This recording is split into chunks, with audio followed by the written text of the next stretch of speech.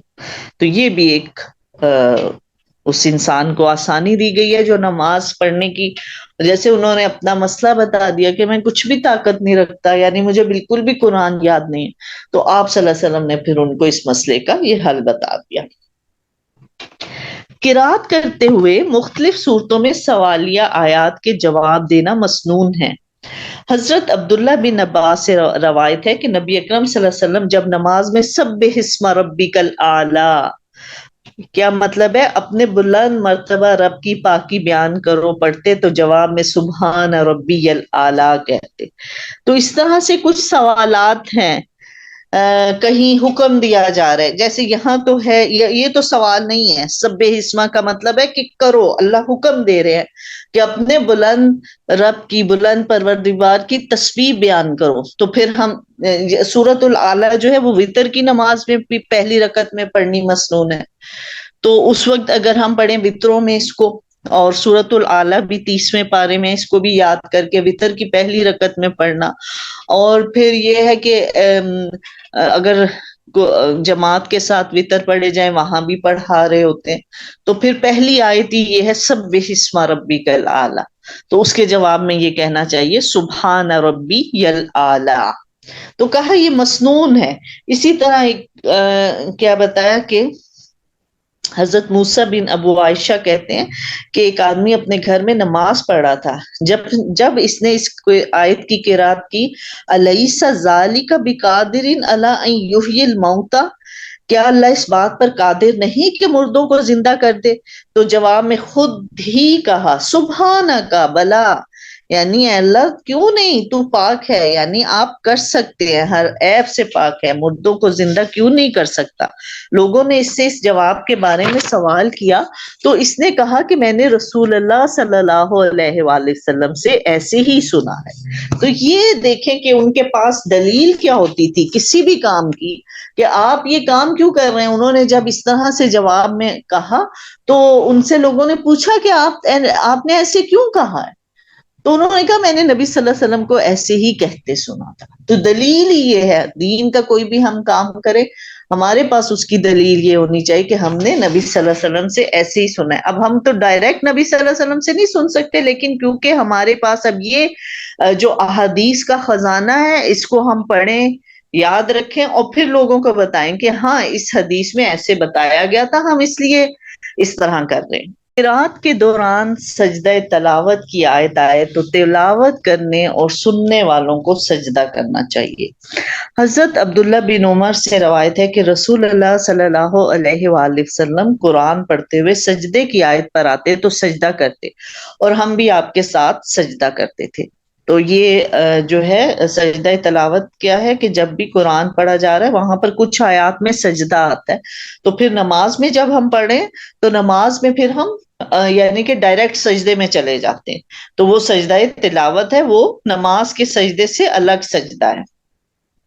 سجدہ تلاوت کی مسنون دعا یہ ہے، حضرت عائشہ رضی اللہ تعالی عنہا فرماتی ہیں کہ نبی اکرم صلی اللہ علیہ وآلہ وسلم قیام اللیل کے دوران جب سجدہ تلاوت کرتے تو پھر یہ دعا پڑھتے تھے، سجد وجہی للذی خلقہ وشق سمعہ وبصرہ بحولہ وقوتہ، جس کا مطلب ہے میرے چہرے نے اس ہستی کو سجدہ کیا جس نے اسے پیدا کیا، اور اپنی طاقت اور قدرت سے اس میں کان اور آنکھیں بنائی۔ تلاوت کرنے والا سجدہ نہ کرے تو سننے والے کو بھی سجدہ نہیں کرنا چاہیے، یعنی کہ یہ کوئی فرض نہیں ہے، آپ کر بھی سکتے ہیں اور نہیں بھی کر سکتے۔ اگر پھر امام نے نہیں سجدہ کیا تو پھر آپ بھی سجدہ نہیں کریں گے، مقتدی بھی سجدہ نہیں کرے گا۔ بہرحال سجدہ کرنے کا ثواب ہے تو اس لیے کرنا چاہیے سجدہ، اور یہ دعا اس کو یاد کر لیں جو کہ ہر نماز کی دعا میں بھی دی ہوگی۔ نماز محمدی ہے ایک، اس کی کتاب کو خریدنے کی کوشش کریں کہ یہ سب دعائیں جو ہیں اس میں بھی اکٹھی شامل ہیں، نماز محمدی ہے، اور اسی طرح پیارے رسول کی پیاری دعائیں اس میں بھی تقریباً سب دعائیں ہیں۔ سجدہ تلاوت واجب نہیں ہے۔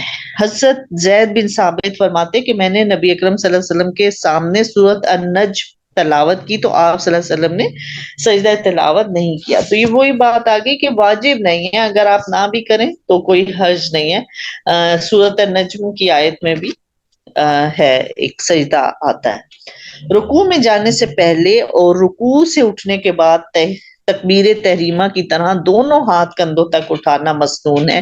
اسے رفع یدین کہتے ہیں. 3 یا 4 رکعتوں والی نماز میں دوسری رکعت سے اٹھنے کے بعد رفع یدین کرنا مسنون ہے. حضرت نافع رضی اللہ عنہ سے روایت ہے کہ عبداللہ بن عمر جب نماز شروع کرتے تو اللہ اکبر کہہ کر دونوں ہاتھ اٹھاتے، اور جب رکوع کرتے تو دونوں ہاتھ اٹھاتے، اور جب رکوع سے اٹھنے کے لیے سمیع اللہ لمن حمیدہ کہتے تو پھر دونوں ہاتھ اٹھاتے، اور جب 3 یا 4 رکعتوں والی نماز میں 2 رکعتوں کے بعد اٹھتے تب بھی دونوں ہاتھ اٹھاتے اور فرماتے کہ نبی صلی اللہ علیہ وآلہ وسلم اسی طرح کیا کرتے تھے. تو یہ جو رفع یدین ہے، یعنی رفع کا مطلب ہے بلند کرنا، یدین دونوں ہاتھ، رفع یدین کا یہ مطلب ہے اپنے دونوں ہاتھ بلند کریں. تو کب کب کرنے ہیں؟ ایک تو جب نماز شروع کریں گے تو اللہ اکبر کہیں گے، دونوں ہاتھ اٹھائیں گے. اچھا، اب جب پھر رکوع جانے لگے، رکوع میں جانے لگے تب بھی دونوں ہاتھ، پھر رکوع سے اٹھ کر اس وقت بھی تیسری دفعہ ہو گیا. اور چوتھی دفعہ کیا ہے کہ جب 3 یا 4 رکعت والی نماز میں اتحیات پڑھ کے اٹھیں گے تو بھی رفع یدین کر کے پھر تیسری رکعت شروع کریں گے. رکوع اور سجدے کی متعدد مسنون تسبیحات میں سے 2 یہ ہیں. تو بہت زیادہ تسبیحات ہیں. احادیث کی بک میں نبی صلی اللہ علیہ وسلم مختلف طریقے سے تسبیحات پڑھتے تھے. بہرحال ان میں سے جو 2 ہیں وہ یہ ہیں. ایک تو رکوع کی تسبیح کیا ہے؟ سبحان ربی العظیم، سبحان ربی العظیم، جو ہم سب کو تقریباً یاد ہے اور 3 دفعہ ہم اس کو پڑھتے ہیں. ثلاث مرات، یہی بتایا، یقول اذا رقا سبحان ربی العظیم ثلاث مرات، و اذا سجدہ، اور جب سجدہ کرتے قال سبحان ربی الاعلی ثلاث مرات، 3 دفعہ سجدے میں بھی سبحان ربی الاعلی کہتے.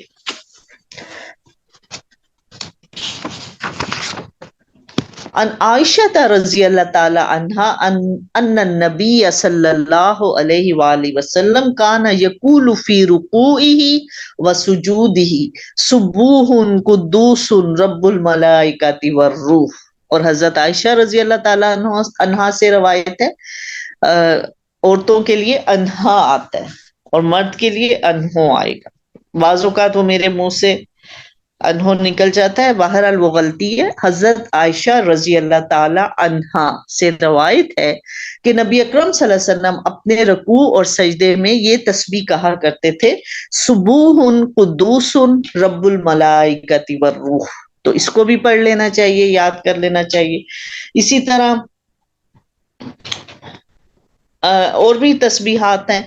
وہی بات ہے کہ ہم کسی کتاب میں نماز محمدی میں یا پھر یہ جو پیارے رسول کی پیاری دعائیں، اس میں بھی کچھ دعائیں دی ہوئی ہیں، تو یہ ہمیں 2 سے 3 یاد رکھنی چاہیے تاکہ تھوڑا سا ہماری رکوع اور سجدے میں بھی زیادہ ہو جائے، تھوڑی سا ٹائم زیادہ ہم دیں رکوع اور سجدے میں.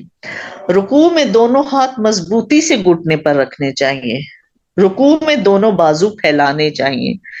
حضرت عائشہ رضی اللہ تعالی عنہا فرماتی ہیں کہ رسول اللہ صلی اللہ علیہ وآلہ وسلم رکوع کرتے تو اپنے دونوں ہاتھ گھٹنوں پر رکھ لیتے اور اپنے بازو پھیلا دیتے تھے. حالت رکوع میں کمر سیدھی اور سر کمر کے برابر ہونا چاہیے، اونچا ہو نہ نیچا. حضرت عائشہ رضی اللہ تعالیٰ عنہ فرماتی کہ رسول اللہ صلی اللہ علیہ وآلہ وسلم جب رکوع فرماتے تو اپنا سر کمر سے نہ اونچا کرتے نہ نیچا، بلکہ سر اور کمر برابر رکھتے. تو اس لیے رکوع کا جو ہمیں پوسچر ہے بالکل دیکھ لینا چاہیے ایک دفعہ نماز کے علاوہ بھی کہ ہم صحیح کھڑے ہو رہے ہیں، یعنی ایک دفعہ رکوع کی حالت میں کھڑے ہو کر چیک کریں کہ ایک تو کمر کو سیدھا رکھنا ہے، کمر سیدھی رکھنے کی کوشش کیجئے، اور پھر سر کو نیچے نہیں کرنا نہ اوپر کرنا ہے، بلکہ سر اور کمر بالکل ایک ہی لیول پر ہوں، برابر ہونی چاہیے. دوسرا، اپنے ہاتھوں کو گھٹنوں پر مضبوطی سے رکھ لیتے تھے اور بازو پھیلا دیتے تھے. رکوع اور سجود اطمینان سے نہ کرنے والا نماز کا چور ہے. حضرت ابو قتادہ رضی اللہ عنہ کہتے ہیں کہ رسول اللہ صلی اللہ علیہ وآلہ وسلم نے فرمایا، بدترین چور نماز کا چور ہے. لوگوں نے پوچھا، یا رسول اللہ صلی اللہ علیہ وسلم نماز کی چوری کیسے؟ فرمایا نماز کا چور وہ ہے جو رکوع اور سجود پورا نہیں کرتا. تو اس لیے جلدی جلدی سے بس رکوع میں گئے اٹھ گئے، سجدے میں گئے اٹھ گئے، تو اس کو برا طریقہ کہا گیا اور کہا کہ یہ نماز میں چوری ہے. تو اطمینان سے رکوع کرنا ہے، اطمینان سے سجدہ کرنا ہے، ٹائم دینا ہے اس کو. رکوع اور سجدے میں قرآن کی تلاوت کرنا منع ہے. حضرت عبداللہ بن عباس کہتے ہیں کہ رسول اللہ صلی اللہ علیہ وآلہ وسلم نے ارشاد فرمایا، لوگوں یاد رکھو مجھے رکوع اور سجدے میں قرآن پڑھنے سے منع کیا گیا. تو اس لیے قرآن کی تلاوت جو ہے وہ سجدے اور رکوع میں نہیں ہوگی. رکوع کے بعد اطمینان سے سیدھا کھڑا ہونا ضروری ہے. حضرت ثابت رضی اللہ عنہ فرماتے کہ حضرت انس ہمارے سامنے رسول اللہ صلی اللہ علیہ وسلم کی نماز بیان کرتے تو پڑھ کر وضاحت فرماتے کہ رکوع سے جب سر اٹھا کر قوما کے لیے کھڑے ہوتے تو اتنی دیر کھڑے ہوتے کہ ہمیں گمان ہونے لگتا شاید حضرت انس سجدے میں جانا بھول گئے. تو اس لیے کہا کہ اب حضرت انس کون ہے؟ حضرت انس کا یہ آتا ہے کہ ان کی جو والدہ تھی ان میں سلیم بہت ہی سمجھدار خاتون تھی، اور اپنے بیٹے کو حضرت انس کو جب وہ 10 سال کے تھے نبی صلی اللہ علیہ وآلہ وسلم کے پاس لے اور کہا کہ بس اب آپ ہی کے سپرد ہے یہ، آپ اس سے خدمت کریں، اس کو تعلیم دے. اور حضرت انس پھر 10 سال کا بچہ جو ہے وہ ان کے پاس جوانی تک رہے. تو کیسے کیسے پھر انہوں نے نبی صلی اللہ علیہ وسلم کے ساتھ ٹائم گزارا، کتنی ان سے تعلیم حاصل کی، کتنا کچھ سیکھا ہوگا ان سے. تو وہ کیا کہہ رہے ہیں، ایک صحابی فرما رہے ہیں کہ حضرت انس ہمارے سامنے رسول اللہ صلی اللہ علیہ وسلم کی نماز پڑھ کر بتاتے، پھر وضاحت کرتے کہ آپ صلی اللہ علیہ وسلم کیسے نماز پڑھتے تھے. اور جب رکوع سے سر اٹھا کر قومے کے لیے کھڑے ہو جاتے ہو اتنی دیر کھڑے ہوتے ہیں ہمیں لگتا ہے کہ پتہ نہیں اب سجدے میں جانا بھول تو نہیں کیا. مطلب کیا ہے کہ اطمینان سے رکوع کے بعد سیدھے کھڑے ہو جائیں اور اس کو 1-2 سیکنڈ دے، جیسے ہم پھر پڑھتے بھی ہیں اس میں سبحان ربی الاعلیٰ یہ کہتے ہوئے اٹھتے ہیں. اس کے بعد پھر دعا بھی ہے ربنا ولک الحمد حمدا کثیرا طیبا مبارکا فی، تو وہ کہتے کہتے بھی ٹائم لگتا ہے. تو وہی بات ہے کہ جب اطمینان سے پڑھیں گے تو کچھ ٹائم لگ جائے گا نا. حضرت ابو حمید رضی اللہ عنہ کہتے ہیں کہ نبی اکرم صلی اللہ علیہ وآلہ وسلم رکوع سے سر اٹھاتے تو سیدھے کھڑے ہو جاتے یہاں تک کہ ہر جوڑ اپنی جگہ پر آ جاتا. رکوع کے بعد سیدھا کھڑا ہونے کو قوما کہتے ہیں. حالت قوما میں ہاتھ باندھنے یا کھلے رکھنے کے بارے میں کسی حدیث سے کوئی وضاحت نہیں ملتی، لہٰذا دونوں طرح ہی درست ہے. قوما کی مسنون دعا یہ ہے. حضرت رفع بن رافع رضی اللہ عنہ فرماتے کہ نبی اکرم صلی اللہ علیہ وسلم کے پیچھے ہم نماز پڑھ رہے تھے، جب حضور صلی اللہ علیہ وسلم نے رکوع سے سر اٹھایا تو فرمایا سمیع اللہ لمن حمیدہ، جس کا کیا مطلب ہے؟ سمیع اللہ، سن لیا اللہ نے، لمن حمیدہ، جس نے اس کی تعریف کی، جس نے اللہ کی تعریف کی اللہ تعالیٰ نے سن لی. مقتدیوں میں سے ایک آدمی نے کہا ربنا ولک الحمد حمدا کثیرا طیبا مبارکا فی، اس کا کیا مطلب ہے؟ ہمارے رب تعریف تیرے ہی لیے بکثرت ایسی تعریف جو شرک سے پاک اور برکت والی ہے. جب حضور صلی اللہ علیہ وسلم نماز سے فارغ ہوئے تو پوچھا یہ کلمات کہنے والا کون تھا؟ اس شخص نے عرض کیا میں تھا. آپ صلی اللہ علیہ وسلم نے فرمایا میں نے 30 سے زیادہ فرشتوں کو ان کلمات کا ثواب لکھنے میں سبقت حاصل کرتے دیکھا ہے. یعنی فرشتے اس کے لیے مقابلہ کر رہے تھے کہ اس کا ثواب ہم لکھ لیں. تو کتنی یہ خوبصورت جو ہے دعا بات ہے کہ ایک تو نبی صلی اللہ علیہ وسلم نے یہ بات کی ہے سمیع اللہ لمن حمیدہ کہ اللہ نے سن لیا جس نے اس کی، اور پھر وہ جواب میں کیا کہتے ہیں ربنا ولک الحمد حمدا کثیرا طیبا مبارکا فی، کہ یا اللہ آپ ہی کے لیے ساری تعریف، ایسی تعریف جو ہر شرک سے پاک ہے اور برکت والی ہے. تو نبی صلی اللہ علیہ وسلم نے پوچھا یہ کلمات کس نے کہے ہیں؟ اس آدمی نے کہا میں نے کیا. آپ صلی اللہ علیہ وسلم نے فرمایا میں نے 30 سے زیادہ فرشتوں کو ان کا ثواب لکھنے میں سبقت حاصل کرتے دیکھا ہے. تو یہ بھی دعا ضرور پڑھنی چاہیے، اور پھر اطمینان سے جب کھڑے ہو کر یہ دعا پڑھیں گے تو پھر اتنا ٹائم لگ جاتا ہے کہ آپ صلی اللہ علیہ وسلم کا جیسے وہ فرمایا کہ اتنی دیر کھڑے ہوتے کہ ہر جوڑ اپنی جگہ پر آ جاتا تھا. سجدہ 7 اعضاء پر کرنا چاہیے، سجدے میں ناک زمین پر لگانا ضروری ہے، نماز میں کپڑوں اور بالوں کا سمیٹنا یا سنوارنا منع ہے۔ حضرت عبداللہ بن عباس کہتے ہیں کہ نبی اکرم صلی اللہ علیہ وآلہ وسلم نے فرمایا، مجھے 7 اعضاء پر سجدہ کرنے کا حکم دیا ہے۔ پیشانی پر، یہ کہتے ہوئے حضور صلی اللہ علیہ وسلم نے اپنے ہاتھ سے ناک کی طرف اشارہ کیا، دونوں ہاتھ، دونوں گھٹنے اور دونوں پاؤں کی انگلیاں۔ نیز آپ صلی اللہ علیہ وسلم نے فرمایا، مجھے حکم دیا گیا ہے کہ ہم نماز میں کپڑوں اور بالوں کو نہ سمیٹیں۔ تو اس لیے اس چیز کا خیال کرنا، ایک تو سجدہ کون سے 7 اعضاء ہو گئے، ایک تو دیکھیں ہماری پیشانی زمین پر لگی ہے، پھر ناک بھی زمین پہ لگ گیا 2، پھر دونوں ہاتھ ہیں، دونوں ہاتھ اور دونوں پاؤں کی انگلیاں، یعنی کہ دونوں پاؤں جو ہے سیدھے کھڑے ہو کے انگلیاں جو ہے ان کا رخ قبلہ کی طرف ہوتا ہے۔ تو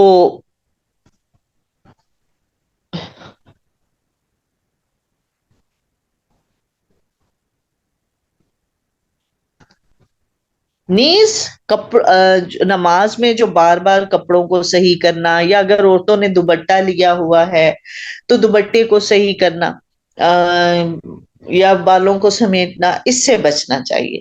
سجدہ پورے اطمینان سے کرنا چاہیے، سجدے میں بازو زمین پر بچھانے نہیں چاہیے۔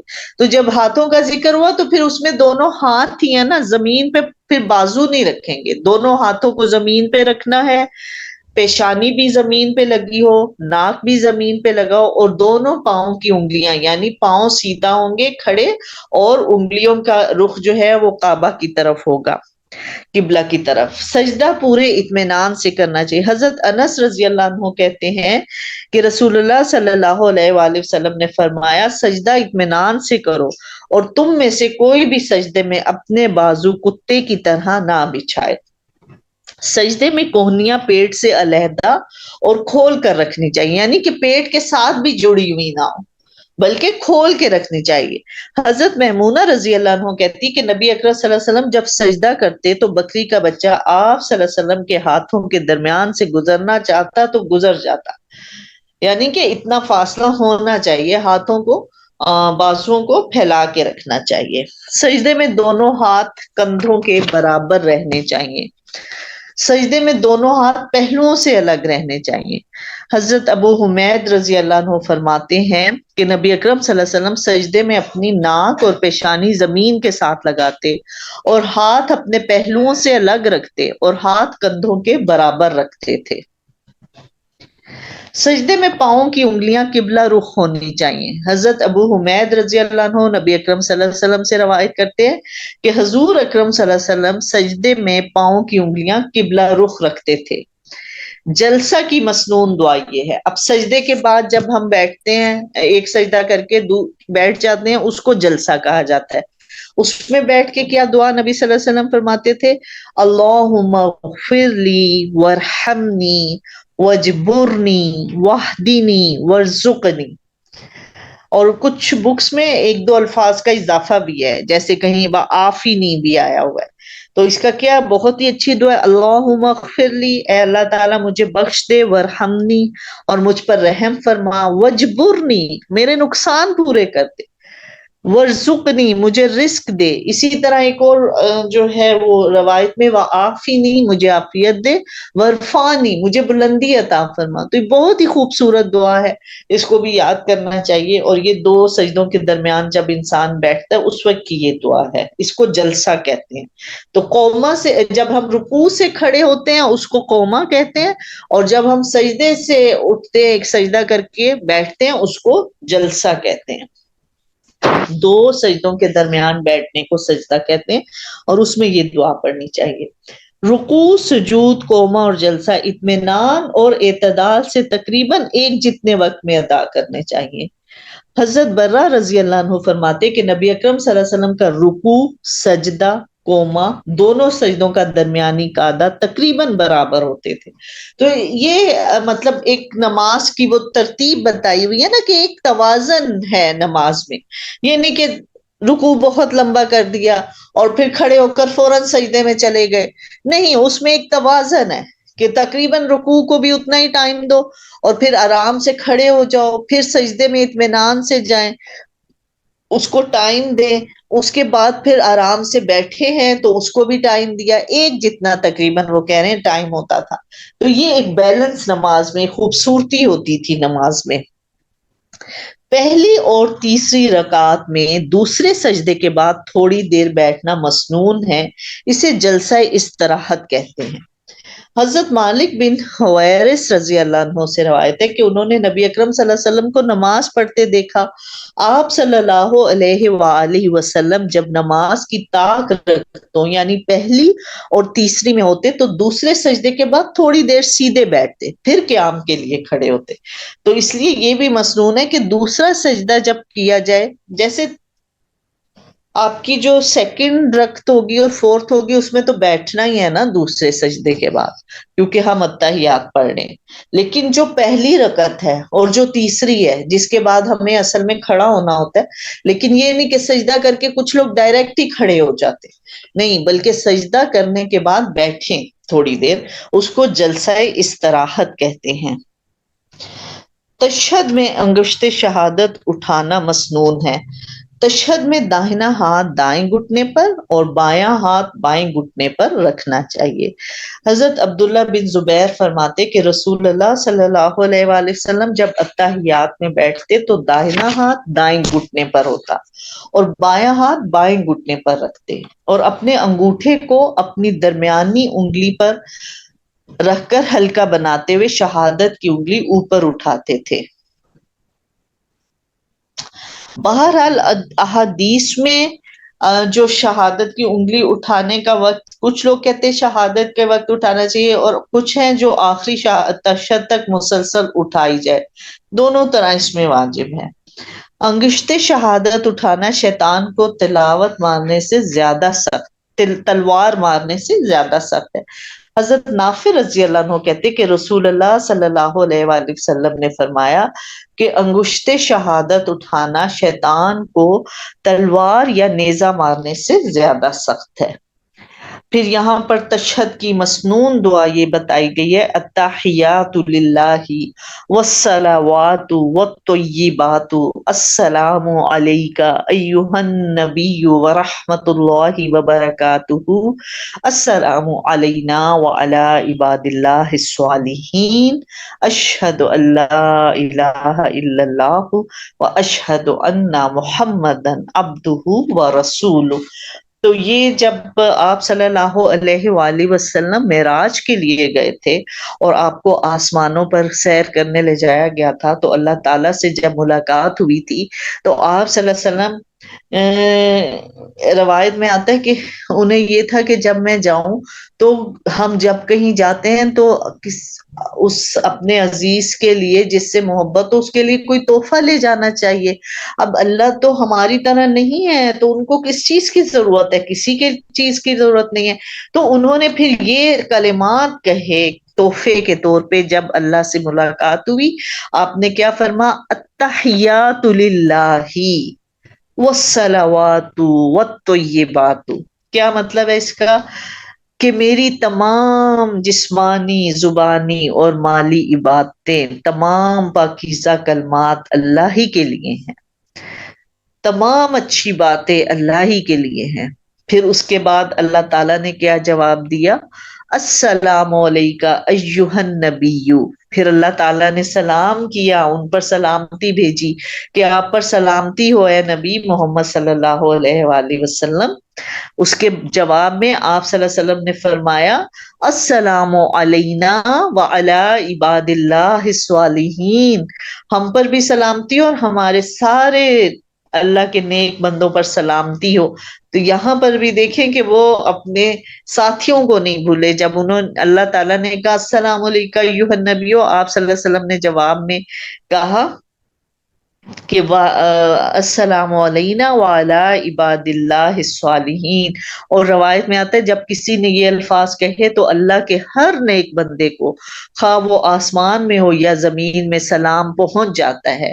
اور پھر یہ کہو اشہد ان لا الہ الا اللہ وحدہ لا شریک لہ واشہد ان محمدا عبدہ ورسولہ، کہ میں گواہی دیتا ہوں اللہ کے سوا کوئی معبود نہیں، اور میں گواہی دیتا ہوں کہ محمد صلی اللہ علیہ وآلہ وسلم اللہ کے بندے اور رسول ہیں۔ پھر آدمی اپنے لیے اللہ سے جو سوال کرنا چاہے کرے، یعنی کہ اس کے بعد جو ہے پھر آپ کچھ بھی کہہ سکتے ہیں، بہرحال اس سے پہلے اس کے بعد درود شریف پڑھا جائے گا اور اس کے بعد پھر دعا کی جاتی ہے۔ پہلا تشہد واجب ہے، نمازی پہلا تشہد بھول جائے تو اسے سجدہ سہو کرنا چاہیے۔ حضرت عبداللہ بن مالک سے روایت ہے کہ ہمیں رسول اکرم صلی اللہ علیہ وآلہ وسلم نے ظہر کی نماز پڑھائی، 2 رکعتوں کے بعد آپ صلی اللہ علیہ وآلہ وسلم کو تشہد کے لیے بیٹھنا تھا مگر بھول کر کھڑے ہو گئے، پھر جب آپ صلی اللہ علیہ وسلم نے نماز کا آخری تشہد کیا تو 2 سجدہ سہو کے ادا کیے، یعنی اگر پہلی جو تشہد جو 2 کے بعد ہوتا ہے اس میں بیٹھنا کوئی بھول گیا تو پھر اس پہ سجدہ سہو کیا جائے گا۔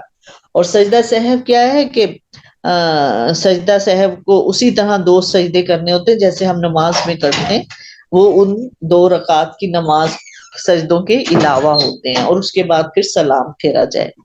پہلے تشہد میں دایاں پاؤں کھڑا رکھنا اور بائیں پاؤں پر بیٹھنا مسنون ہے۔ دوسرے یا آخری تشہد میں دایاں پاؤں کھڑا کر کے بائیں پاؤں کو دائیں پنڈلی کے نیچے سے نکال کر کولے پر بیٹھنے کو تورک کہتے ہیں۔ تورک کرنا افضل ہے، یعنی کہ اس طرح سے بیٹھنا افضل ہے۔ بازو کا جسم ہیوی ہو جاتا ہے، بیٹھنا مشکل ہو رہا ہوتا ہے تو پھر جیسے بھی بیٹھ سکتا ہے انسان بیٹھے، لیکن بہرحال تورک کرنا افضل ہے۔